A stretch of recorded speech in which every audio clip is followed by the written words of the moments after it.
you smell the distinctive rotten egg odor of propane inside your coach, or you happen to have an LP leak detector that's chirping, the National Fire Prevention Association has a procedure that you should follow.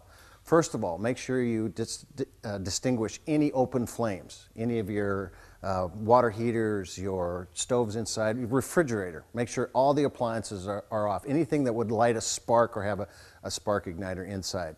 The next thing you want to do is shut off the LP valve at the source, at the tank.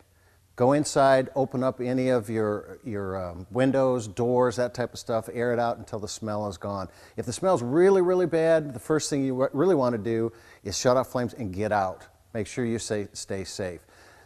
Get the unit tested, take it to a certified technician and have them do a water column test, have them test all the leaks, all your valves, everything on the outside. Make sure also that if you are smelling that leak, you don't have any kind of spark inside that may come from static or any type of a light that you switch on as well.